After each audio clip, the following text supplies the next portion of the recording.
¿Cómo les va? Muy buenos días, querida familia de Radio María del Uruguay. Aquí estamos con mucho gusto abriendo este espacio donde vamos descubriendo esos tesoros escondidos que tiene nuestra iglesia y que nosotros estamos llamados a vivirlos, también a disfrutarlos. Son parte nuestra, digamos que son nuestros, son tesoros de nuestra iglesia y como todo bautizado, aquellos que queremos vivir según la voluntad de Dios, aceptando su proyecto de vida intentamos también, bueno, ponerlos en práctica y digamos que compartirlos con los demás, porque no es un tesoro para hacernos ricos y quedarnos con esa riqueza para nosotros, al contrario, son esos tesoros que vamos descubriendo que Dios nos va regalando y que estamos llamados a compartirlos, compartirlos. Acá no se trata de acumular riquezas, ni de guardar, ni de tener esos tesoros allí en cofres o lo que sea, sino es abrir ese cofre abierto, esa imagen del cofre abierto que es justamente nuestra propia vida. El saludo muy grande a Elvio Rodríguez, allí en la puesta al aire, técnicamente todo impecable. Yo soy el padre Fabián Rovere y los queremos invitar en esta mañana de miércoles 26 de noviembre de este año 2025 a estar juntos a través de Radio María del Uruguay. Tenemos muchísimo para compartir. Ya les adelanto que más adelante vamos a tener una charla con el doctor en filosofía Miguel Pastorino sobre las imágenes de Dios. No se lo pierdan porque es muy, muy bueno lo que Miguel nos propone a la hora de pensar en las imágenes de Dios y a la hora de hacernos nuestras imágenes. A veces nos hacemos un Dios a nuestra imagen y semejanza, cuando en realidad nosotros tenemos que ser imagen de Dios y no Dios imagen nuestra. O sea que ese es el gran desafío. ¿De acuerdo? Pero eso más adelante vamos a compartir esa charla. Les quiero contar algunas noticias de nuestra iglesia. Hay un extenso documento que se publicó por parte del Papa León, una caro, elogio de la monogamia del Dicasterio para la Doctrina de la Fe del Vaticano, que presenta una, digamos, reflexión teológica sobre el valor del matrimonio frente a la poligamia, así como otras formas de unión no monógamas, como el poliamor, que según constata está creciendo en Occidente, este famoso concepto del poliamor. La poligamia, el adulterio o el poliamor se basan, dice el documento, una caro elogio de la monogamia, se basan en la ilusión de que la intensidad de la relación puede encontrarse en la sucesión de rostros, explica el Vaticano. Yo anoche lo estuve leyendo y es interesante porque para ilustrarlo de forma metafórica, el texto cita a el mito de Don Juan, el Don Juan, que evidencia que multiplicar los rostros en una supuesta unión total significa fragmentar el sentido del amor matrimonial, ¿no es cierto? El texto recurre también a varios poemas sobre el amor de grandes de la literatura universal, como los escritores Pablo Neruda, como Tagore, Dickinson, por ejemplo, así como filósofos, entre otros Kierkegaard, que están citados. Este texto, que fue firmado por el Papa León XIV, no aborda cuestiones como la indisolubilidad del matrimonio o el fin de la procreación, sino que se concentra en, digamos, profundizar en el matrimonio como una comunión integral. Dice el texto, yo subrayé esta parte, una comunión de amor y de vida de los dos cónyuges comparten, ¿eh? Comunión que no está orientada solo a la procreación, sino también al bien integral de ambos. Por eso, desde el comienzo, este documento subraya que, bien entendida, la monogamia no es simplemente lo contrario a la poligamia, es más que eso. Y citando a Juan Pablo II, afirma el documento, solo la monogamia garantiza la sexualidad, que la sexualidad se desarrolla en un marco de reconocimiento del otro como sujeto en el que se comparte integralmente la vida, ya que la unión sexual, sigo citando el documento, puede tratar al otro precisamente como persona, es decir, como copartícipe del amor y no como objeto de uso únicamente si se desarrolla en el marco de una pertenencia única y exclusiva. Lo que se entregan plena y completamente al otro solo pueden ser dos. Esto lo afirma el texto, este, cuando, bueno, constata que en las relaciones no monógamas todos serían tratados como medios y no como personas. El texto deja claro que sustituir la sexualidad en el marco propio de un amor que une a los cónyuges en una única amistad no implica una devaluación del placer sexual, sino que al orientarlo hacia la entrega de uno mismo, no solo se enriquece, sino también que se potencia. Por eso la sexualidad ya no es, dice el documento, el desahogo de una necesidad inmediata, sino una elección personal que expresa la totalidad de la propia persona. Y justamente el texto, digamos, apunta a la crítica de esa cultura contemporánea que reduce la sexualidad al consumo.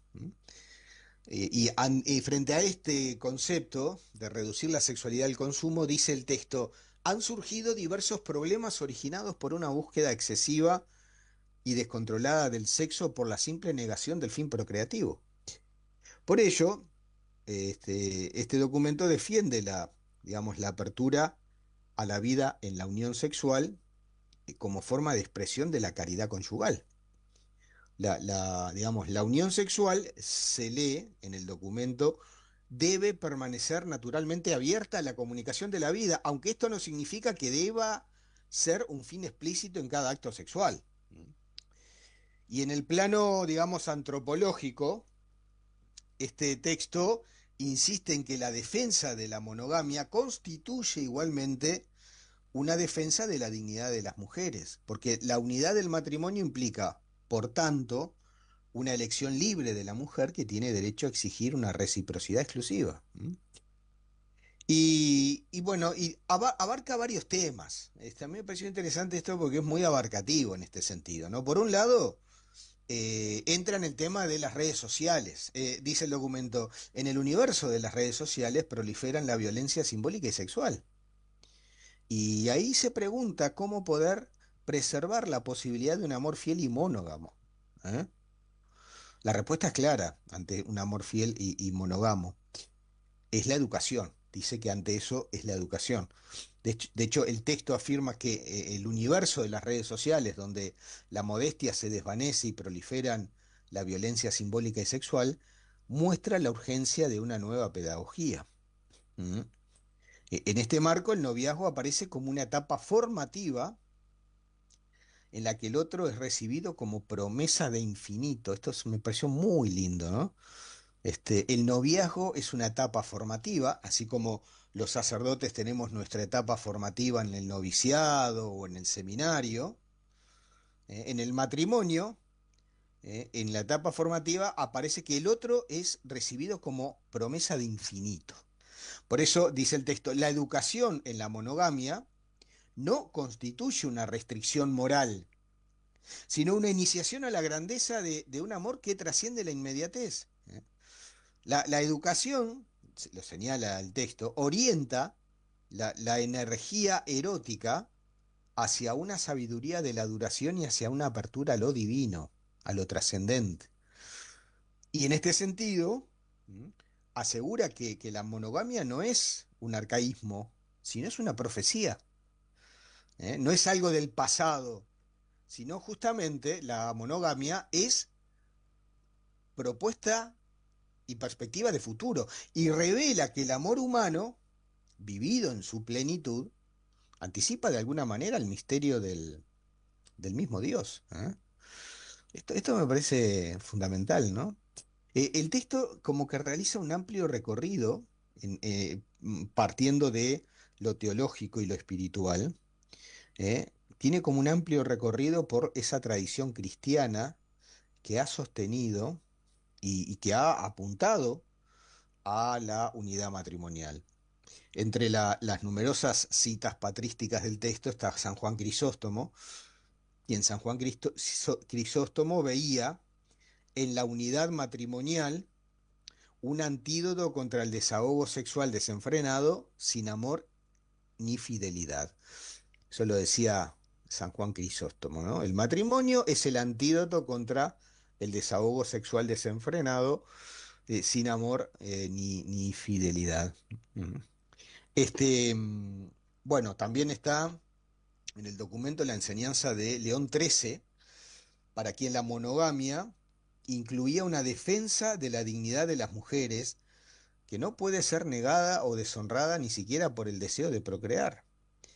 Además, asegura que la monogamia va de la mano con el monoteísmo, que si bien no está fundamentado en la palabra de Dios, Jesús devuelve la validez al proyecto original de Dios, yendo más allá de la norma dada por el propio Moisés.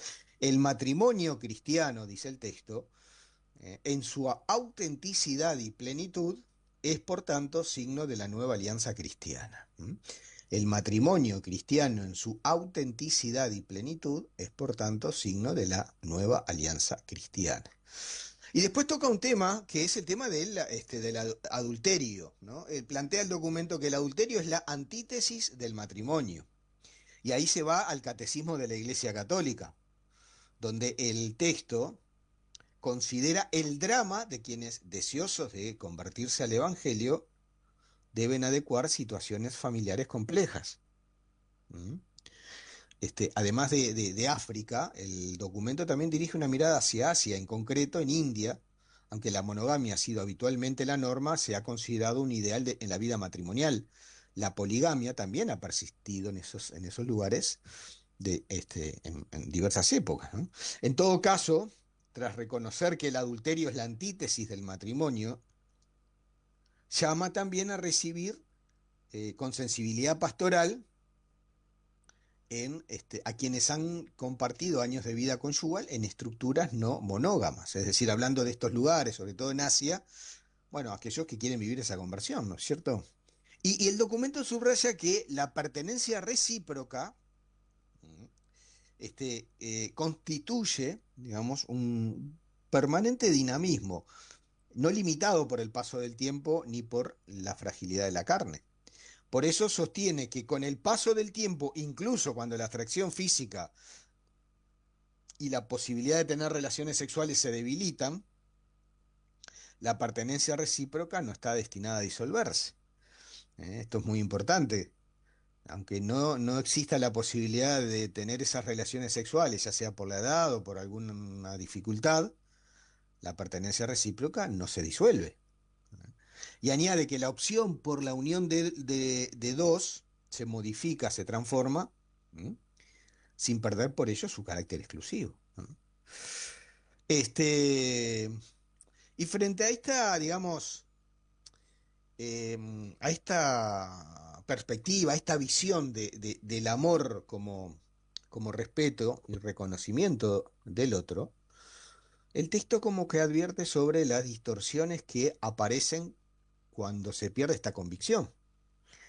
Cuando no existe esta convicción propia del amor verdadero que se detiene ante la dimensión sagrada del otro, dice el texto, se desarrollan fácilmente las enfermedades de una posesión indebida del otro. Y acá entra la manipulación, entran los celos, la posesión, las infidelidades. Y esto lo subraya claramente el documento como una, digamos, como una alerta, ¿no? Esto de ser la posesión indebida del otro. Al mismo tiempo recuerda que la auténtica pertenencia supone un delicado equilibrio entre unión y libertad. ¿Mm? La pertenencia mutua propia del amor recíproco exclusivo implica un cuidado delicado, ¿no? Digamos, un santo temor, dice el texto, a profanar la libertad del otro que tiene la dignidad misma que yo y por tanto los mismos derechos, ¿no? Esta imagen es muy linda. El santo temor a profanar la libertad del otro. Se puede profanar la libertad del otro. Por eso el texto es explícito al condenar cualquier uso del otro como un instrumento. Chau, es imposible, no se debe hacer. Y citando el texto, quien ama sabe que el otro no puede ser un medio para resolver sus insatisfacciones. Sabe que su vacío debe llenarse de otras maneras, nunca a través del dominio del otro. Y dice el documento que esto puede llevar a que se desemboquen en deseos malos, como en violencia explícita o sutil, porque existe la violencia sutil también, la opresión, la presión psicológica, el control y finalmente la asfixia, ¿no? En esa relación. Y ojo que esto es muy sutil, ¿no es cierto? Bueno, los que viven, los que viven con, en pareja, los que tienen esposa o esposo, novia o novio, se puede dar, vaya si esto puede ser una violencia sutil. A veces la violencia no es solo física, ¿no? De palabras lastimamos al esposo, a la esposa, al novio, a la novia. La presión psicológica, ¿m? El tener el control y obviamente asfixia, ¿no? Y dice el documento que hay que reaccionar a tiempo antes de que aparezcan formas de manipulación o violencia. Entonces, para evitar estas dinámicas que destruyen, el documento insiste que no existe un modelo único de reciprocidad matrimonial. Por eso se anima a intervenir cuando aparecen señales de deterioro. Dice el documento, cuando en lugar de una sana pertenencia recíproca se manifiestan en el cónyuge signos de irritación e incluso algunas faltas de respeto, hay que reaccionar a tiempo antes de que aparezcan formas de manipulación o violencia. Ese reaccionar incluye un acto de afirmación personal. Por eso el documento acá propone ante cómo reaccionar una fórmula contundente. La persona debe hacer valer su dignidad, poner los límites necesarios e iniciar un camino de diálogo sincero, de manera que se exprese un mensaje claro. Vos no me poseés, vos no me dominás. Y advierte que esta actitud es también un acto de amor, porque en la lógica del dominio, también quien domina termina negando su propia dignidad. O sea, no es solamente un mal hacia la víctima, digamos, sino el que lo hace también pierde su dignidad, va contra su propia persona. Y bueno,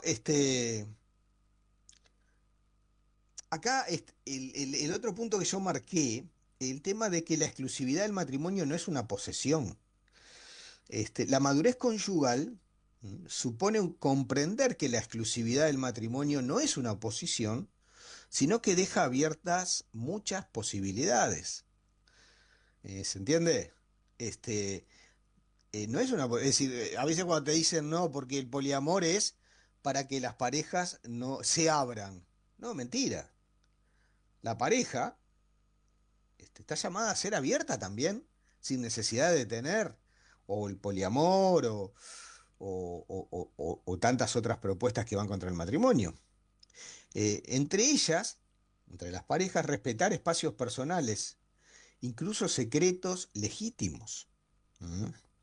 Por ejemplo, que uno de los dos pida un momento de reflexión o algún espacio habitual de soledad o autonomía, o que rechace la intrusión del otro en algún ámbito de su intimidad, o que conserve algún secreto personal guardado en el sacrosantum de su conciencia sin ser seguido u observado, dice el documento. Es sano esto. Y a pesar de la plena unión, el documento recuerda que el matrimonio no nos libera completamente de la soledad, porque el cónyuge no puede alcanzar un espacio que solo puede ser de Dios, ni llenar un vacío propio que ningún ser humano es capaz de llenar. O sea, la pareja, el cónyuge, no tiene que ocupar el lugar de Dios. Cada persona tiene su intimidad con Dios, esté casado, soltero, célibe, consagrado. Por eso la relación matrimonial, sostiene el documento, siempre remite a Dios como fundamento. Y eso es importante porque toda reacción amorosa llama silenciosamente a la presencia de un tercero infinito que es Dios mismo. Y la segunda clave que presenta el documento, a mi entender, es la caridad conyugal, que tiene su centro en la propia voluntad. Dice el documento, se expresa en la acción de la voluntad que quiere, elige a alguien, decide entrar en la íntima comunión con él, se une libremente a esa persona. Incluso cuando cambian los ritmos del cuerpo, la unión afectiva permanece. a veces con gran intensidad en la propia voluntad. De ahí surge la fidelidad en las pruebas. Solo así es posible mantener la fidelidad en los momentos adversos o en la tentación, porque la caridad nos mantiene aferrados a un valor más alto que la satisfacción de las necesidades personales. Yo creo que el documento acá marca los innumerables signos cotidianos de las parejas, ¿no? Los numerosos testimonios de parejas en las que los cónyuges se han apoyado mutuamente, dando así testimonio profética, ¿eh? De la importancia de la monogamia. Y para terminar este espacio de este documento, el documento alerta de que las parejas que se constituyen como un nosotros defensivo son en realidad formas idealizadas de egoísmo de la mera autoprotección. Por eso advierte contra el riesgo de la endogamia, es decir, la endogamia como un nosotros cerrado que contradice la naturaleza misma de la caridad y que puede herirla mortalmente, ¿no? La pareja, la pareja es esa imagen de Dios, digamos, y esa imagen de la iglesia doméstica, pero está llamada a vivir en libertad, a respetar digamos, la identidad de cada uno, ¿no? De los integrantes, sin la necesidad de tener que buscar otras salidas que lo que hacen es cosificar a la persona. En ese caso, como el poliamor, como todo lo que significa la infidelidad, toda esa realidad que no lleva justamente a nada, sino que cierra este, completamente, ¿no? Es decir, vivir una sexualidad abierta a la vida, pero también en una perspectiva de lo que vaya en riesgo contra el matrimonio, el adulterio, por ejemplo, ¿no?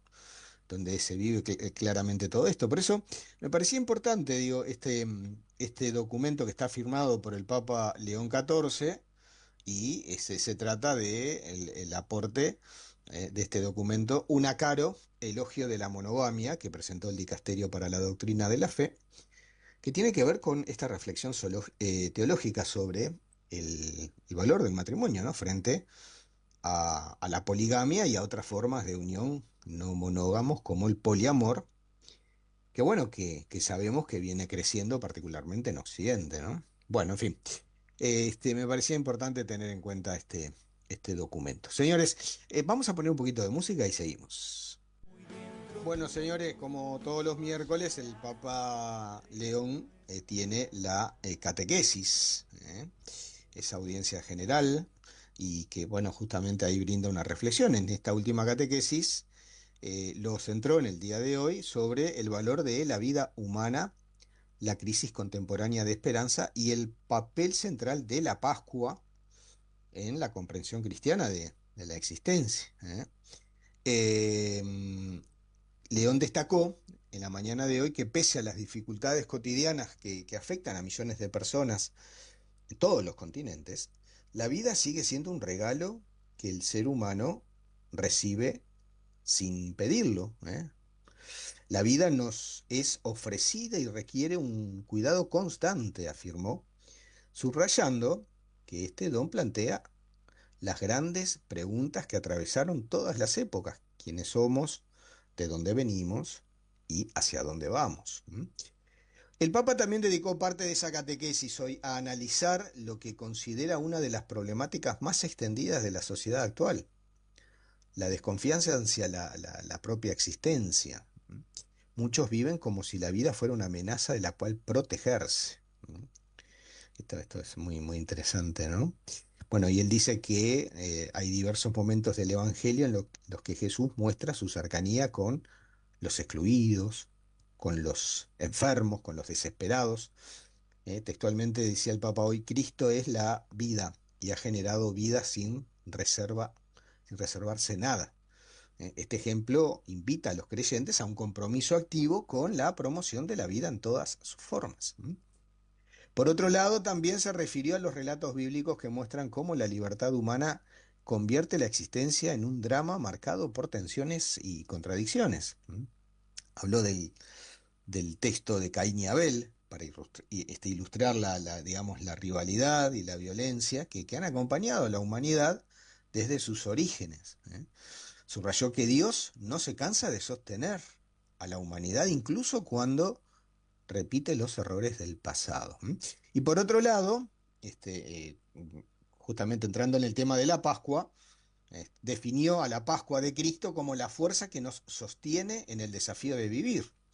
Él dice que la resurrección es el fundamento de la esperanza y garantía de que Dios continúa acompañando a la humanidad.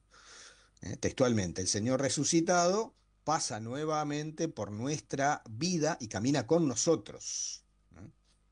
Así que bueno, el Papa que mañana va a estar viajando a Turquía, va a estar del 27 al 30 en esa visita, con un lema, es un solo Señor, una sola fe, un solo bautismo. Vaya sí, será importante esto. En fin, quería compartir entonces parte de lo que fue la catequesis de hoy del Papa León XIV. Los invito ahora a entrar en este tema de las imágenes de Dios. Una nota, una charla compartida con el doctor en filosofía, Miguel Pastorino, hablando sobre este tema de las imágenes de Dios, la importancia de descubrir cómo a veces nosotros podemos hacernos un Dios a nuestra medida y ese es el gran riesgo, ¿no? Yo insisto mucho en esto también en la parroquia, porque a veces es eso, reducimos a Dios según nuestros propios criterios. Entonces, esta charla es muy interesante, va a ir en dos partes, pero no se la pierdan porque la verdad es muy claro Miguel también en los conceptos que vierte ahí. Compartimos imágenes de Dios. ¿Y qué tal si de repente lo que podemos hacer ahora, me parece, para comenzar, Miguel, es ubicar el tema, ¿no? El tema es en qué Dios creemos, ¿no? Y cuando hablamos en qué Dios creemos, ¿por qué? ¿Qué quiere decir? Esta pregunta encierra mucho, pero ¿hay diferentes dioses? Bueno, obviamente no vamos a hablar de los dioses de todas las religiones, sino que vamos a hablar del Dios cristiano, pero que, a pesar de lo que podemos imaginar, muchos de nosotros que decimos creer en el mismo Dios, en realidad tenemos ideas muy distintas de lo que es el mismo Dios. Casi que me atrevería a decir que dentro de la Iglesia Católica, dentro de los cristianos, ampliando un poco más, a veces creemos en dioses distintos, aunque usemos para él el mismo nombre. ¿Y esto por qué? Porque nosotros le atribuimos a él cosas que tienen más que ver con nosotros que con él. O sea que, a ver, una primera deducción de todo esto, que no es tan fácil entender, conocer y saber quién es Dios, entonces. Bueno, la Biblia dice, ¿no? Que obviamente a Dios nadie le ha visto jamás, pero se ha revelado en Jesucristo y los cristianos creemos que Jesús es la imagen del Dios invisible. Ahora, aún nosotros, aunque hagamos un programa, aunque hayamos estudiado teología, aunque estudiemos la palabra de Dios, aunque recemos y tengamos una vida cristiana, no estamos libres de proyectarle a lo que decimos que es Dios nuestros propios prejuicios, ideas previas, experiencias nuestras, porque para empezar, Dios es más que todo lo que podamos decir. Dios es más que todo lo que la iglesia pueda enseñar. Y como Él es siempre más, todo lo que decimos puede terminar siempre en una caricatura. Ahora, para que nadie se preocupe demasiado, podemos decir que ¿por qué hacemos este programa? Bueno, porque como cristianos también creemos que si vamos al Evangelio, tenemos, para nosotros los cristianos, la referencia obligada para saber cómo es Dios y cómo no es. O sea que por lo menos podemos decir, bueno, si bien no lo podemos abarcar, pero sí podemos decir algo. Y ese algo que podemos decir para purificar nuestras falsas imágenes, que a veces nos hacemos, es a través del Evangelio, a través de Jesús. Ahora, ¿cuáles son aquellos factores que pueden contaminar, ahora que hablabas de purificar, que pueden contaminar la imagen que yo tengo de Dios? Bueno, podemos pensar, por ejemplo, el primero es la propia educación. Si yo de chico, aunque me enseñaron a leer la Biblia, recé, pero si de repente, no con mala intención, pero cuando me educaron me dijeron, eso a Dios no le gusta. Resulta que ahora un padre o una abuela se vuelve intérprete de la voluntad divina. Lo hacemos sin querer. Pero entonces ese niño va a crecer pensando que hay cosas que él hace que a Dios no le gustan y que otras que sí, y de repente son las que le dijo alguien, pero eso está muy lejos de la voluntad de Dios. Por ejemplo, pensemos incluso, el otro día estuve en un encuentro muy bueno de una psiquiatra, Alicia Casas, que habló sobre el abuso infantil espiritual, el abuso espiritual infantil, un flagelo en América Latina, especialmente. Abuso espiritual. Claro, en vez de solo abuso psicológico, el abuso con un fundamento religioso que toca la vida espiritual del niño. Cuando el abusador, no estoy hablando ahora de abusos sexuales solamente, hablo del abuso espiritual, que es que cuando la persona utiliza su autoridad religiosa y su fe en Dios para manipular al niño, para manipular la conciencia, para dirigir su vida, para decirle, yo te digo lo que Dios quiere de ti. Por ejemplo, hay un ejemplo allí de un abuso espiritual. Bueno, por ejemplo, se habla mucho de los castigos, ¿no? Por ejemplo, si el niño de repente quiere algo y yo no quiero eso, pero es una cosa inocua, de repente, yo qué sé, comer algo que le gusta, y yo le digo, eso no es lo que Dios quiere. Entonces yo estoy usando a Dios para cosas tontas y cotidianas, pero claro, ojo, hay casos perversos, ¿no? Hay casos donde hay personas que... Te voy a dar un caso concreto que pasa en nuestro país, que yo lo he escuchado, que no solo con niños, con adultos. Cuando una persona sufre violencia doméstica y alguien en nombre de la fe le dice, ay, bueno, no lo denuncies, esa es la cruz que Dios te puso. Y en realidad lo que le manda el Evangelio es que en primer lugar está la justicia, que vaya y lo denuncie, pero alguien en nombre de Dios le dijo un disparate y la persona se lo creyó. Y entonces eso va a hacer que después piense que Dios quiere que viva eso, lo cual es terrible. Y le va a transformar toda su experiencia espiritual de un modo negativo, porque va a atribuir a Dios ese querer. Te voy a contar un caso concreto. Una señora una vez vino y me dijo, yo lo cuento mucho porque a mí me marcó esto. Una señora me dijo, Miguel, yo estoy mal por no hacer la voluntad de Dios. Y de repente si te agarra medio apurado le decís, bueno, tranquila, rezá. Decí que en ese momento me agarró, como pocas veces, tranquilo. Y le dije, ¿y cuál es la voluntad de Dios que vos no podés aceptar? Y no, me dice, que mi marido me haya abandonado. Digo, mira, esa será la voluntad de tu marido, seguramente, porque te abandonó. Ahora, ¿de dónde sacaste que esa es la voluntad de Dios? Capaz que Dios está recaliente con tu marido porque te abandonó. ¿No? Se lo dije así espontáneamente. Como para decir, bueno, ¿quiénes somos nosotros para poner en boca de Dios, y a veces pasa incluso de la Virgen, de Jesús, quiere esto? Bueno, me parece demasiado pretencioso, sin embargo lo hacemos. Y esto, tú me preguntabas por las causas, en la educación tiene su efecto. Después hay otro factor, que son culturales, que no nos damos cuenta. Si de repente a mí me dicen que Dios es como un padre, y la imagen de mi padre es de alguien distante, ya voy a imaginarme a Dios parecido.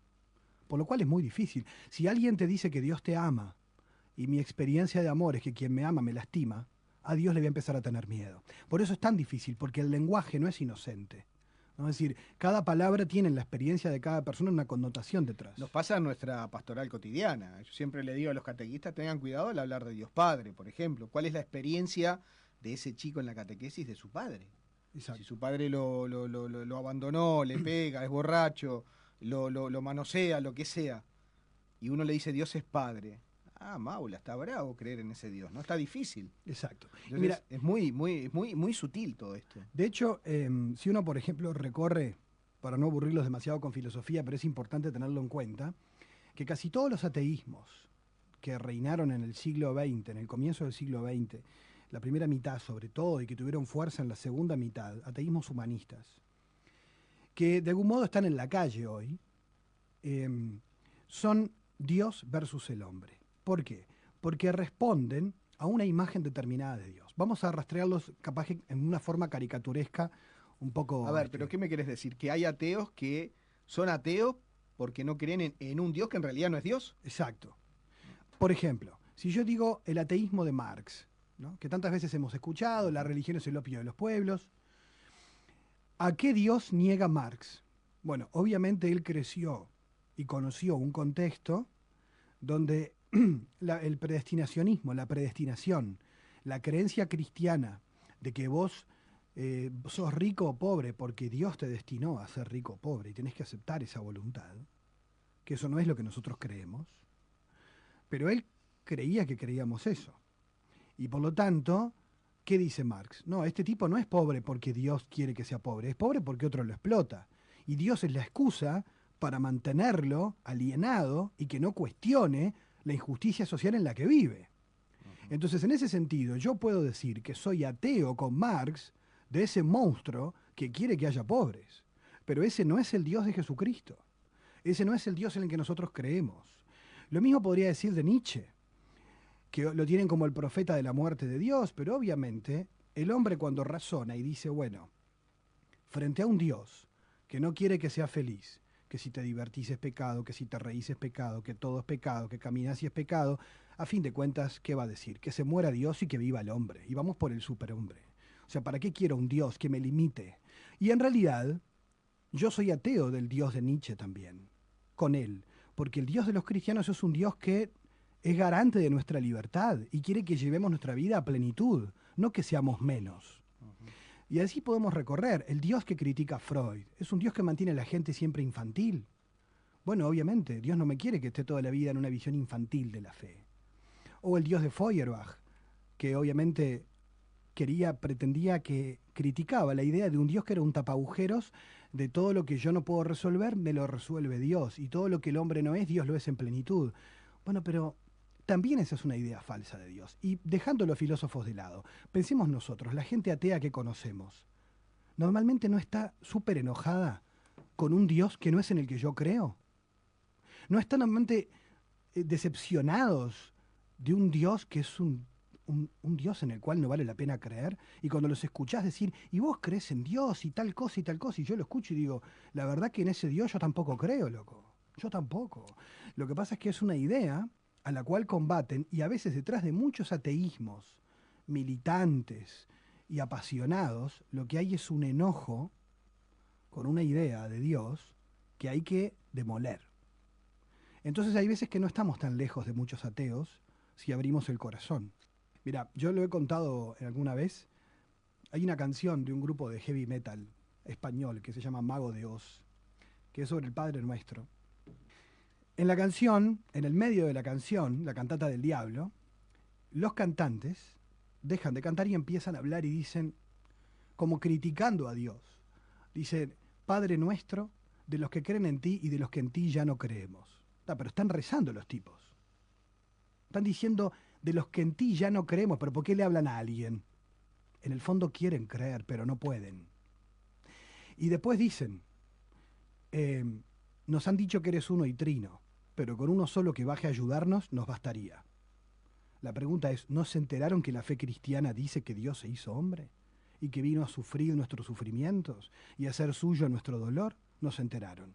Pero en el fondo lo desean. Casi que cuando los escuchás decís, estos tipos desean al Dios que existe, al Dios de los cristianos. Y después dicen, por ejemplo, dicen, en la tentación caigo a diario, en la tentación de crearme un Dios diferente, un Dios que si me caigo me levante, que si me equivoco me entienda, y que si dudo también me lo permita, porque por algo me dio inteligencia para dudar de todo, dicen. Y está genial, porque ese es el Dios de los cristianos. Y él dice, me encantaría inventarme un Dios así. Y vive tirando insultos para el cristianismo, y en realidad ese corazón que canta anhela al Dios verdadero.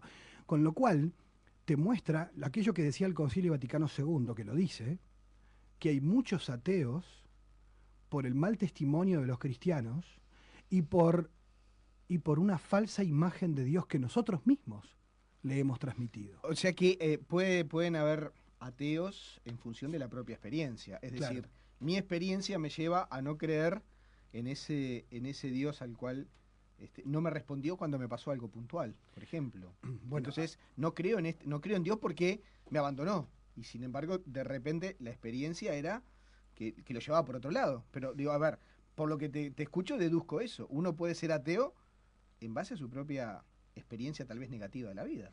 Claro, porque además partamos de un hecho de que el ateísmo es una creencia. Porque el teísmo, que es creer que Dios existe, no tiene pruebas. El ateísmo tampoco. Es una postura de fe creer que Dios no existe. El agnosticismo es diferente porque es simplemente ni afirma ni niega. Es indiferente. Ahora, tú decías, Fabián, la experiencia propia. Tal vez la experiencia más común que asocia al ateísmo es la experiencia del mal. la experiencia del sufrimiento del inocente, la experiencia de aquello que me desborda y que me parece totalmente injusto, porque además me educaron diciéndome que Dios era bueno, y resulta que ahora se te muere un hijo, una persona que amás tiene una enfermedad terrible, perdiste el trabajo, ves grandes injusticias de hambre en el mundo, los atentados de estos días, y uno dice, bueno, pero entonces no era que era tan bueno, o será que no existe. Y eso es un dilema de la historia, ¿no? Permanente. Ahora, cuando nosotros nos preguntamos esto, yo me acuerdo de un texto de un judío perseguido por los nazis, que estuvo encerrado un tiempo en un sótano y con un punzón escribió en madera, que se encontró después, decía, yo creo en el sol aunque ya no lo vea, creo en el amor aunque ya no lo sienta, creo en Dios aunque no me hable. Y obviamente la experiencia de Auschwitz para gran parte de Israel ha sido una crisis del Dios vivo. Mucho ateísmo surgió después del Holocausto. No solo en Israel, fuera también. Pero también experiencias de este tipo, experiencias de descubrir a Dios en medio del sufrimiento inexplicable, en medio del dolor, pero lo que pasa es que esto te cambia la idea y la imagen que uno tiene de Dios. Porque de algún modo, y aquí es donde me parece que viene la novedad del cristianismo, el Dios de los cristianos no es un Dios que te manda el mal, ni que tampoco lo quiere. Sin embargo, lo permite. Y eso sigue siendo un misterio, que no podemos explicar. Pero lo que sí podemos decir es lo que Él hace, que Él lo enfrenta, y lo enfrenta con amor. Entonces, no es lo mismo vivir un drama solo que siendo amado y estando acompañado. No es lo mismo sufrir la injusticia solo que con Dios a mi lado. No me cambia nada, va a llover sobre buenos y malos, va a salir el sol sobre justos y pecadores. No es que yo si rezo me va a ir mejor. Porque después cuando te va mal, vienen y te dicen a vos, Fabián, ¿no? Ay, padre, y yo que voy a misa, mire lo que me pasa, como diciendo, ¿y por qué Dios? Y bueno, pero mire, no por ir a misa le va a ir mejor. Lo siento, ya de paso le tenés que avisar, ¿no? Es decir, no por esto, no por ser cristiano me va a ir mejor que a los demás, sino que por ser cristiano soy más feliz, porque cuando vivo lo que a los demás les toca vivir, y lo viven solos, yo sé que nunca estoy solo. Volviendo al tema me quedé con el tema del ateísmo. Cuando vos llegás a concluir de que Dios no existe, en el fondo también esa conclusión es una búsqueda de Dios, ¿no? Es decir, para que yo diga Dios no existe, tengo que conocerlo, o tengo que tener por lo menos una aproximación a Dios para decir, no, este no es el Dios que yo creo, no existe. No puedo decir, si no tengo ni idea quién es Dios, no puedo decir que algo no existe si no lo busqué. Entonces creo que también allí hay una apertura a ese encuentro con Dios que muchas veces se puede ver contaminado por todo esto. Sí. Bueno, y a veces las propias imágenes de Dios, como decíamos, que uno recibe. ¿Cuántas veces, Fabián, por ejemplo, ante el problema del mal que estábamos hablando recién, cuánto ateísmo surge cuando de repente te pasa algo malo y vas y le preguntas a alguien referente de la iglesia, de tu comunidad, y le decís, mirá, me pasa esto, y te responde, bueno, por algo Dios te lo mandó. Entonces la respuesta sería, ¿por qué no te lo manda vos? Y te callás la boca, ¿no? Es decir, porque eso sería la respuesta natural. Porque es fácil decir eso. Y ese tipo de respuesta, que no es la que da el Evangelio, es la que termina generando dos cosas. O un cristiano masoquista, o un ateo con argumentos. Porque obviamente resulta que ahora que encima me va mal, Dios ensaña conmigo. Claro. ¿No? Y a veces nos pasa, creo que es como en el libro de Job. Los amigos de Job, si uno los recorre, le tratan de dar 1000 respuestas a Job de lo que le pasa. Y son respuestas inteligentes, pero son para justificar a Dios. Y en el fondo todos lo dejan pegado. Porque por más razonamiento lógico brillante que hagamos, siempre lo terminamos dejando pegado. A Dios no hay que defenderlo, se defiende solo. Si yo no tengo que para tratar de explicarle al otro cómo es que se combina el amor de Dios con lo que le está pasando. Porque cuando hago eso, termino creando una caricatura de Dios que tarde o temprano se le va a caer.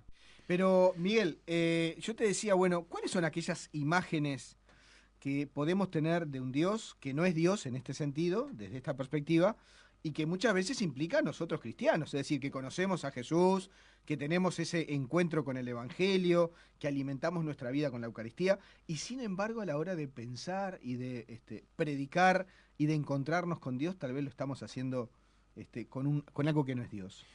Bueno, yo creo que acá hay muchas cosas, ¿no? Hay también la influencia a veces de ciertas corrientes teológicas que han tenido más impacto o menos en la pastoral, algunos errores también doctrinales que han perseverado, llevan justamente también a esas deformaciones, a esas imágenes deformadas. Y a veces también el querer captar que otros puedan sentirse atraídos por Dios, también terminó vendiendo un Dios que no es Dios. Exacto. No, y normalmente terminamos a veces, creo que naturalmente, haciendo de Dios lo que yo quiero que Dios sea. El gran tema de hoy de los grupos fundamentalistas en todas las religiones es que Dios piensa lo que yo pienso. Entonces, al fin de cuentas, los enemigos de Dios son tus enemigos, los que piensan como vos son los que están de acuerdo con Dios, pero en realidad te lo creaste vos, ¿no? Es decir, cualquier cosa que el Evangelio te cuestione, ya no te gusta. Eso lo hacemos. Y es más, ¿cuántas veces incluso en una misma comunidad, no sé si alguna vez les habrá pasado, pero yo lo he escuchado de alguien que dice, tenemos una reunión hoy, mirá este texto, qué bien que le viene a fulanito. Entonces yo le hago decir a Jesús lo que no le quiso decir a fulanito, porque le busco yo la cita. Y no la busco para que la palabra de Dios nos hable a todos y nos diga algo, sino que la busco para manipularla, para decirle al otro lo que yo no me atrevo a decirle con mi propia palabra, y se lo hago decir por Dios, de una forma muy desprolija. Y no digo que lo hagamos todo así con mala intención, pero normalmente esto se cuela, ¿no? Se cuela. Después está la otra práctica. ¿Qué me dice Dios hoy? Y abro la Biblia al azar. También, la superstición disfrazada de fe. Esto es un gran tema, ¿no? Y es cuando la fe es una relación de confianza con Dios. Por lo tanto, excluye todo pensamiento mágico y toda superstición. Es decir, si es una relación de confianza, yo no puedo creer que si hago tal o cual cosa me va a ir de tal o cual manera.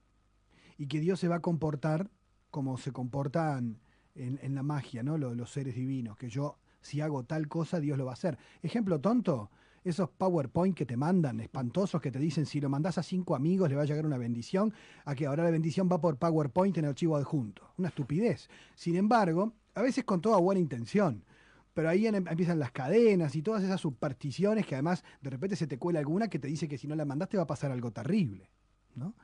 Bueno, eso son supersticiones. Un creyente en Dios confía en Él y no es supersticioso. ¿Por qué? Porque no cree en fuerzas ocultas y en que las cosas dependan de cómo las hago o las dejo de hacer, si me va a ir bien o me va a ir peor. Hay gente que te pregunta, ¿cuál es la oración más poderosa? Como si acaso pudiéramos obligar a Dios a hacer algo con oraciones que son más eficaces. Resulta que Dios hace la estrella ahora y dependiendo de la oración que le mandes hace algo o no. En el fondo es la sed del ser humano de tener el control, de querer encontrar la manera de que Dios haga lo que yo le pido. Pero si vamos al Evangelio, Jesús nos dice otra cosa completamente distinta. Nos dice que Dios es nuestro Padre, que nos ama, que nos da las cosas antes de que se las pidamos. Entonces es una relación de confianza. La oración no es para conseguir algo. La oración es una relación de amor. Por lo tanto, por ejemplo, pienso en algo, ¿no? Cuando a veces, no sé si les habrá pasado, Fabián, que está muy de moda insistir con las cadenas de oración, ¿no? La oración de intercesión. La oración de intercesión, ¿cuál es el sentido? El sentido bíblico es el amor y la comunión que agrada a Dios y que nos une en ese amor y que obviamente simplemente es porque cuando yo oro, yo doy espacio a que Dios haga su voluntad en mi vida. Los cristianos, cuando oramos, Dios encuentra a alguien donde Él puede hacer lo que Él quiere, ¿sí? Donde Él puede actuar. Entonces, no es que porque si somos 500, hacemos más fuerza y le doblamos el brazo a Dios para que nos conceda lo que le pedimos. Porque si no, otra vez, la oración de intercesión es rezarle a un Dios que está de estrella y que si no sumamos un estadio para hacer este rosario, no lo va a dar. Entonces, al fin de cuentas, no es el Padre del que Jesús nos habló. Es un tipo que se hace el interesante. Entonces podemos, con la misma frase de oración e intercesión, podemos desdecir el Evangelio. Otra cosa es cuando la oración de intercesión se entiende como el unirnos porque como Dios para obrar espera que le abramos la puerta, si somos más orando, hay más espacio donde Dios puede actuar. Sin duda que sí. De hecho, pero es diferente. Claro, la perspectiva esa sería que la oración de intercesión también implica un compartir mi propia vida. Exacto. No es simplemente tirarle la pelota a Dios. Exacto. Sino decir, bueno, ¿yo qué hago para que realmente esto se pueda dar? ¿No es cierto? Y además porque también estamos en una sociedad de la gratificación, del negocio, de lo instantáneo, donde pensamos que Dios es así, es una especie de mago Merlín, ¿no? Y olvidamos eso esencial de un padre que nos ama. Es más, por ejemplo, la idea propia de la misericordia. Cuando decimos que Dios es misericordia, podemos, dependiendo de la imagen que yo tenga de la misericordia, pensar que Dios me tiene lástima. ¿Cuánta gente dice, ay, misericordia, como diciendo, por favor, no me hagas daño, ¿no? Cuando el origen de la palabra misericordia en la Biblia, la palabra rajamín, de donde viene, de la misma raíz, es el amor del útero materno. Es decir, es el amor de la madre que no te abandona y que no te olvida. Ese es el amor de la misericordia. Y a veces la gente piensa que la misericordia vino después del pecado. Como yo pequé, después Dios inventó la misericordia. Y en realidad, como la misericordia es un modo de hablar del amor de Dios, el amor siempre está primero, antes del pecado. La misericordia de Dios la tiene conmigo antes de que yo peque, porque es el amor que me tiene. Karl Rahner, un gran teólogo jesuita del siglo XX, escribía que ¿cómo nos ama Dios? Y esto es lo difícil de entender. Dios nos ama en cristiano, ¿no? Nos ama de tal manera como si no hubiera nadie más en el mundo a quien amar, a cada uno de nosotros. Porque Él dice, ¿cuál es el amor más grande que vos conocés? Un amor exclusivo. Siempre uno dice, mi mejor amigo, la pareja, y le decís, ¿me querés más a mí o querés más al otro? ¿Querés más a este? Siempre tenemos un problema si me quieren más a otro que a mí. Anhelamos un amor exclusivo. Si predicamos que el amor de Dios es el más grande, quiere decir que es el más exclusivo de los amores. O sea, que es más exclusivo que lo más exclusivo que conozcas. Ahora, que sea así de exclusivo no quiere decir que excluya a los demás, sino que ama a cada uno como si no hubiera nadie más, porque es Dios y puede amar al 100% a cada uno. Pero, si vos no existieras, a nadie más amaría así porque vos sos único. Ahora, afirmar esto significa contradecir algo que repetimos muchas veces. Esa frasecita simpática de que Dios nos ama a todos por igual, es un bolazo. Porque si nos amara todos por igual, seríamos todos ravioles. Todos igualitos. Y entonces parece que es un amor que nos ama de lejos, como, hey muchachos, miren que los amo a todos por igual. Me dan todos lo mismo. Claro, en el fondo es el miedo de que Dios nos discrimine. Pero en realidad, el amor de Dios, podemos decir que es diferente en cada uno de nosotros, porque cada uno de nosotros es diferente, pero en cada uno de nosotros es al 100%. Dios no puede amar menos, porque Dios es amor. Entonces, cuando decimos esto, y después lo confrontamos con imágenes que vivimos dentro de nuestras comunidades donde, bueno, pero ojo, porque mira que si haces esto, Dios no te va a querer tanto. Bueno, pero eso es un invento mío, ¿no? O cuando pensamos que la misericordia es eso, es lástima, cuando es un amor apasionado, ¿no? El tema de la instantaneidad tiene que ver también con la cultura de la gratificación instantánea. ¿Por qué la mayoría de las sectas ofrecen salud, prosperidad, ¿sí? Amor? Son los temas en los que siempre te trabajan. ¿Por qué? Porque son las emergencias cotidianas. Claro. Pero el tema es que Dios no es un solucionador de emergencias cotidianas. Pero está bien que yo me abandone en Dios en los momentos de desesperación, en las cosas más chiquitas como las más grandes. Pero lo que pasa es que el tema es empezar por otro lado. Que si hay una relación de amor, yo me abandono en Dios, no importa si Él me lo va a dar o no. Pero yo me abandono en Él. Y abandonarme en Él me da paz, me da libertad y me hace sentir seguro.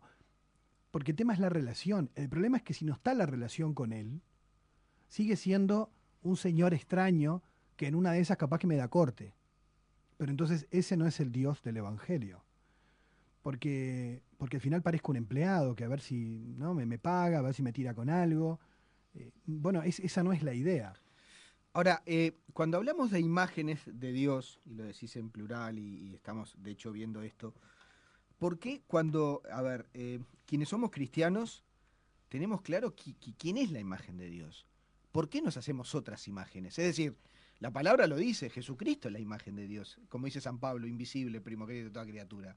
Entonces, ¿cuál es el tema de que me disperso de la verdadera imagen de Dios, que para mí es Jesucristo, y termino creando y creyendo en ese humo que es la imagen que yo me puedo hacer de Dios? Bueno, yo creo que eso es... ¿Es falta de fe? No, no. No, yo creo que en realidad es un tema muy humano y es que el lenguaje es limitado. Pero justamente Dios se hizo humano. Sí, pero mira una cosa, Fabián, ¿cuántas películas de Jesús hemos visto? Sí. Todas diferentes. Vale. Y en todas Jesús dice lo mismo, pero te lo imaginas distinto. Si mirás una de Franco Sefirelli, por ejemplo, Jesús parece una especie de señor sacral que te mira de lejos, un poco serio, de más, diría yo, casi de estampita. Mirás, por ejemplo, la película de La Ray del año 2000 y Jesús hace chistes, tira zapitos al agua, es otro Jesús. Y sin embargo dice lo mismo, enseña lo mismo, pero sonríe un poco más, es más afectuoso. Cuando se encuentra con la adúltera se agacha por debajo de ella, el otro la mira desde el parado, es decir, porque la fe se expresa en una palabra humana y en un lenguaje humano, y por lo tanto también esa palabra es limitada para nosotros. Y aún diciendo lo mismo nosotros tres que estamos acá, decimos amor y decimos cosas diferentes. Decimos perdón y estamos diciendo cosas diferentes. ¿Y Jesucristo? También. Porque aunque las verdades de fe las compartimos, es decir, capaz que nosotros que estamos acá creemos que Jesucristo es Dios, que es verdadero hombre, que es el único Salvador, lo creemos todos. Ahora, ¿cómo vivimos la salvación? Estoy seguro que muy distinto. ¿Cómo entendemos esa humanidad de Cristo? Y bueno, también nuestra experiencia de nuestra humanidad es muy diversa. Entonces yo creo que eso en primer lugar hace algo que también no es un problema, es una riqueza. El problema es cuando lo esencial se deforma, y ahí es cuando entra el problema. O sea que lo que decíamos hoy, yo te comentaba fuera de micrófono, es un tema todo de fundamentalismos. Es decir, cuando mi verdad o mi imagen es la verdadera, y vos tenés que creer en la mía. Ah, sí, cuando lo querés imponer, por supuesto. Cuando... Que ojo, eso pasa al interno también de la propia iglesia. Sí, sí, por supuesto. Vos tenés que creer en esto, en Dios, tenés que creer en esta advocación de la Virgen, tenés que hacer esto, porque si no parece que sos un cristiano que jugás en la B. ¿No? Claro, porque uno tiende a absolutizar su propia experiencia. Pero a ver, dejando un poco a Dios de lado un segundo, lo que tú decías sobre la experiencia espiritual es permanente. Nosotros, cuando tenemos que acompañar a alguien en la fe, un catequista, un acompañante espiritual, normalmente, y es normal, uno tiende a pensar que el mejor camino espiritual es el que uno vivió, y va a tender naturalmente a llevar al otro por ese camino. Pero lo que sucede es que Dios tiene tantas formas de llegar a una persona como personas existen. Y eso hace una gran diversidad en los itinerarios espirituales, donde de repente hay gente a la cual la fe le entró primero por la cabeza porque hasta que no lo entiende no lo baja el corazón. Y hay quien si no le toca las emociones no lo pasa para la cabeza. Y entonces yo voy por allá y le erré.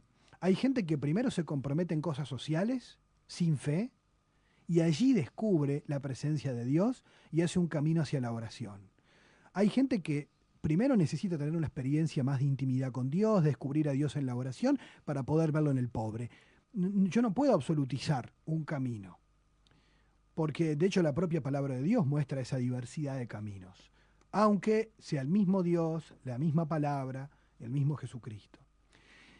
Entonces, hay algo que es positivo, que es entender y aceptar esta diversidad, ¿no? Que es ir rompiendo nuestras propias absolutizaciones de la imagen de Dios. Otra cosa son los monstruos que yo puedo inventar, que es cuando yo absolutizo mi propia imagen de Dios, y peor aún, no solo la impongo, no estoy dispuesto a cuestionármela. Porque decía un jesuita holandés, Van Bremen, que toda nuestra vida, hasta que lo veamos a él cara a cara, estaremos purificando nuestra imagen de Dios y aniquilando los ídolos, que son las imágenes mentales que nos hemos hecho de Él. O sea que la propia vida espiritual es un permanente ser iconoclasta, un permanente romper imágenes que no nos hacen bien a nuestro camino de fe. Y por eso también es importante el discernimiento comunitario. Es decir, que la fe no es una cosa aislada, que yo vivo solo, sino que cuando yo me confronto con la palabra de Dios y con la comunidad de la iglesia, con mis hermanos, también puedo ser confrontado en una imagen de Dios que me hace daño. Ahora, tocaste un tema interesante, el discernimiento. Discernir, y que también es importante, decís, hacerlo con otros. Y otros, sobre todo, muchas veces compañero de camino, llámese director espiritual, acompañante espiritual. Ahora, yo te lo planteo como sacerdote esto. ¿Cómo hacer para que yo en el acompañamiento espiritual, cuando me toque acompañar a alguien, o cuando yo soy acompañado, no transmitir mi imagen de Dios a la otra persona, sabiendo que la otra persona desde su libertad tiene que encontrarse con el verdadero Dios? A ver, ¿qué te quiero decir con esto? Y es como que, no sé, lo hablaba en términos futbolísticos. Si yo soy hincha de Nacional, yo ahora que acaba de nacer mi sobrino nieto, quiero que mi sobrino nieto sea Nacional, ¿no? Y muchas veces de la fe también, no, yo te acompaño, vos tenés que seguir lo que yo te propongo porque es el verdadero Dios. Y cuando yo no tengo esa capacidad de realmente decir, ¿será el verdadero Dios? Eso es peligroso también. Puede ser, por un lado, ayudar a la persona a encontrarse con el verdadero Dios, o por otro lado, convencer a la persona que el verdadero Dios es mi Dios. Claro, acá hay que distinguir dos cosas, me parece. Una es que yo puedo, y es legítimo que yo le anuncie que para mí el verdadero Dios es Jesucristo, ¿no? O sea, el contenido de la fe. Pero yo creo que como en todo, Fabián, lo otro es que cuando vos sos consciente de esto que estamos hablando, cuando uno es consciente que uno tiene su propia imagen, es normal que lo vas a transmitir y vas a desear eso. El tema es que tengas la conciencia, me parece que tengamos la conciencia para ser honesto con el otro y decirle, bueno, pero esta es mi experiencia. Claro, eso te iba a decir. Aceptar que el otro puede tener otra experiencia. Exacto. Y no decir, bueno, si la tenés, si no seguís mi experiencia, estás por mal camino. Claro. Ahora, una cosa es la experiencia y otra cosa es el contenido objetivo de la fe que es común a todos los cristianos. O sea, si alguien me dice, bueno, mira, Miguel, pero para mí la experiencia es que Dios no es Jesús, es energía. Claro, obviamente. Ahí entramos en un problema doctrinal. Sí, Digo, mira, bueno, claro. Está bien, eso es otra religión. Eso está claro. ¿No? Pero en el tema de la experiencia, mira, ¿sabes dónde también se da un peligro? Perdón, Miguel, porque Jesucristo para mí puede ser, como decíamos hoy, el barba, el flaco, puede ser el pantocrátor que no se relaciona con nadie y está para castigarnos. O sea, también Jesucristo lo podemos acomodar según a mi propia experiencia. Sí. Y estoy hablando del mismo Jesucristo, como decíamos hoy, ¿no? Y dentro de la propia fe cristiana, ¿no? Por ejemplo, Benedicto XVI, cuando cardenal Joseph Ratzinger, una de las cosas que en Introducción al Cristianismo, que es del año 68, él describe, para mí de un modo precioso, toda la cristología, resumida en los artículos del credo, y él dice, el que va a venir al final de los tiempos, o sea, el Cristo que viene, el Cristo que esperamos, es el mismo que murió en la cruz por mí. Es el buen pastor. O sea, Jesús no tiene doble personalidad. Porque a veces predicamos al Jesús del Evangelio como un Jesús buen pastor, con la ovejita arriba al hombro y muriendo en la cruz por mis pecados, pero cuando venga, agárrate, que viene con rayos en la mano y un hacha en la otra, y viene el juicio del juez duro y castigador. Y eso aparece incluso hasta en algunas revelaciones privadas, de gente que proyecta esa idea de un Jesús de tipo apocalíptico, pero de Steven Spielberg, no de la Biblia, ¿no? Y entonces, ahí es donde uno dice, bueno, hay que también encontrar la unidad que tiene la palabra de Dios. Jesús es uno y el mismo. Y si bien hay temas que son de interpretación, yo no puedo desdecir el Evangelio. Por decir una cosa concreta. Cuando yo escucho, por ejemplo, gente que a través de alguna revelación privada dice, no, porque Dios, María está sosteniendo la mano de la ira de Dios que no cae sobre la humanidad por la intercesión de la oración. Así que resulta que Dios es la mano de Zeus, que tiene la ira en la mano con azufre para tirarnos. Bueno, ¿qué tiene que ver eso con el texto de Lucas 15 cuando Jesús dice que el Padre es el primero que sale corriendo a abrazar a su hijo pecador? No tiene nada que ver. Entonces, la Iglesia enseña que cuando un mensaje espiritual, una revelación privada, cualquier texto que venga, contradiga el Evangelio, ha de ser rechazado. Porque el mismo San Pablo en la carta a los Gálatas en el capítulo 1 dice, si acaso un ángel del cielo les revelara un evangelio distinto, o yo mismo, dice, un evangelio distinto del que ustedes recibieron, afuera con él. O sea, el apóstol mismo en su época es consciente de que se puede enseñar un evangelio que contradiga al propio evangelio.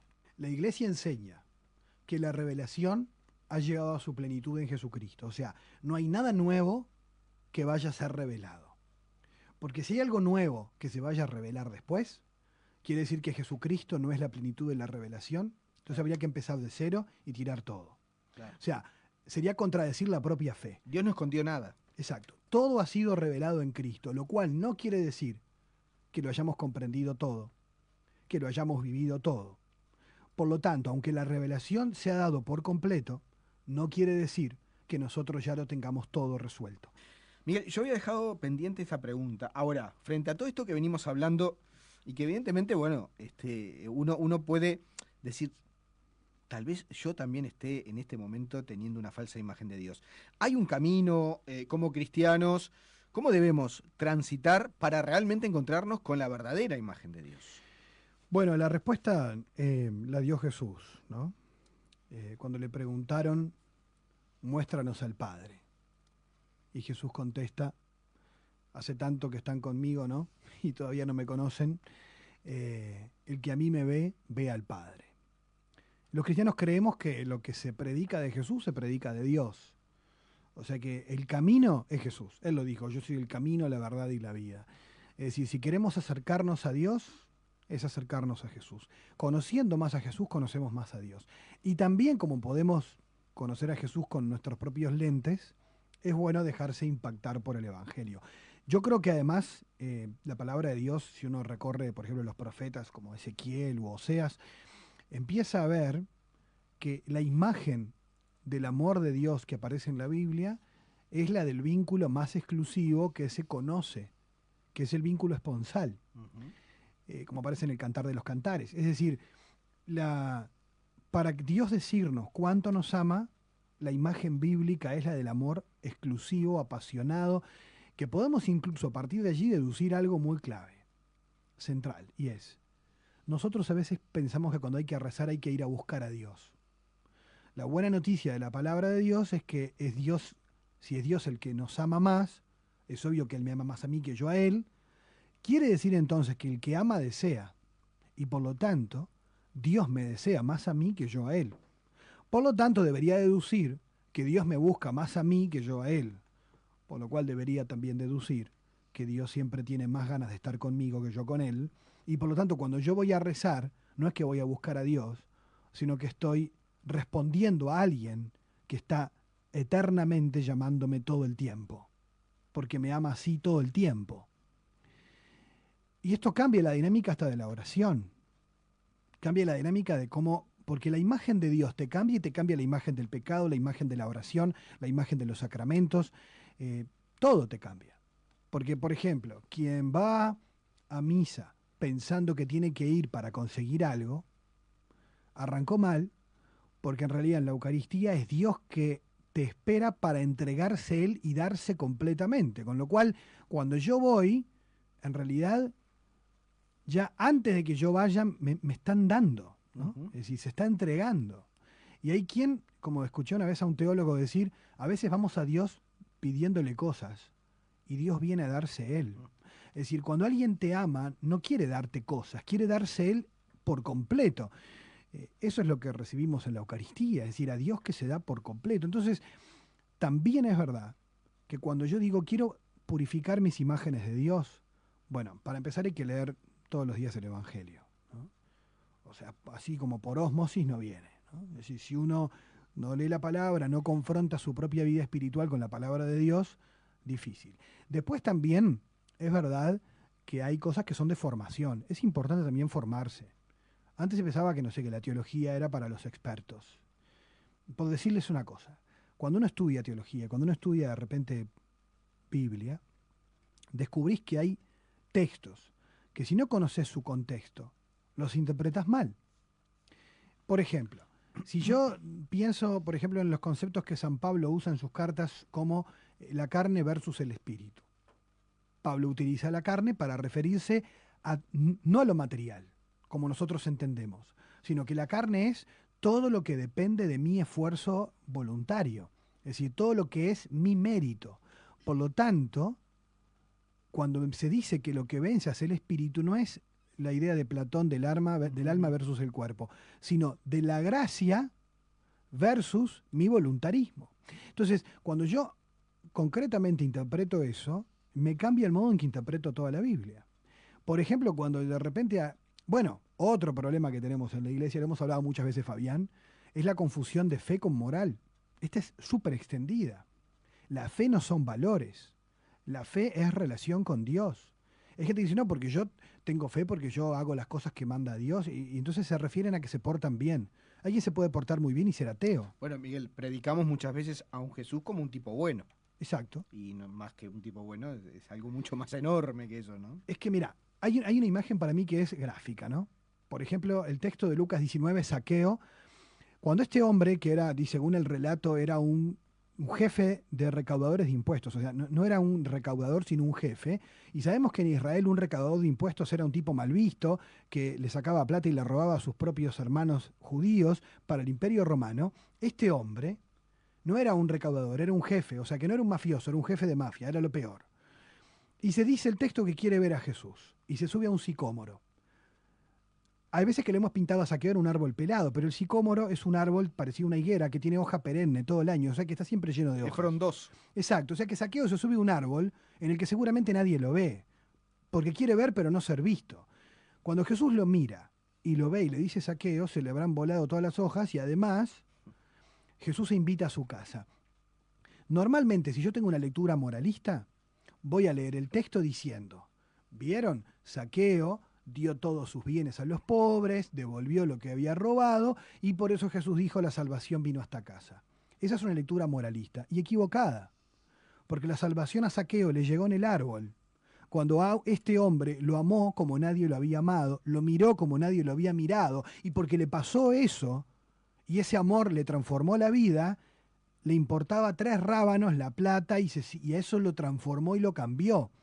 ¿Cuántas veces nosotros, en nombre de Dios, queremos cambiar a la gente marcándole primero su error en lugar de amarlos primero? Entonces, obviamente, que cuando yo leo la Biblia desde una clave moralista, le hago decir otra cosa que no dice.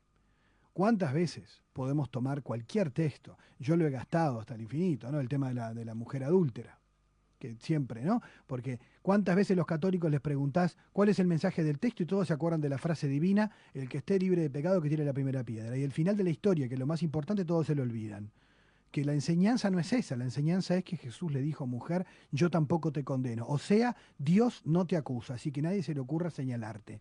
Hoy en día, yo como cristiano, si quiero aprender de Jesús, ¿cuántas veces? Yo lo digo yo mismo, critico, señalo, pero mira pero mira lo otro. Pero entonces, ¿qué imagen de Dios tengo? Pienso que Dios también lo mira así. Yo creo que si nos atreviéramos a mirar el Evangelio, ver a Jesús con la adúltera, y cada vez que voy a criticar a alguien, hacer el ejercicio de pensar cómo lo mira Jesús, qué piensa de él y qué le diría, criticaríamos mucho menos. Pero yo creo que el tema es que a veces hacemos pasar a Dios como al lado nuestro pensando que él piensa lo mismo que yo. Pero si leo a fondo el Evangelio me va a cambiar el esquema. Uh-huh. Por lo tanto, entonces, el camino es encontrarnos con este Jesús, que lo que nos invita no es tanto a ver, ¿cómo te lo puedo plantear? No es tanto a creer que Dios tiene que actuar de esta manera o de la otra según mis propios criterios, sino primero a conocerlo y segundo a escucharlo. Exactamente, Fabián. Y eso además es profundamente iluminado por el Evangelio de hoy, que tradicionalmente a veces se lo ha malinterpretado el Evangelio de Marta y María como la vida activa, la vida contemplativa, que eso es una lectura posterior y monacal. El texto, en sus orígenes, que no conocía este tipo de vida, en realidad refiere más a otra cosa, refiere al discipulado.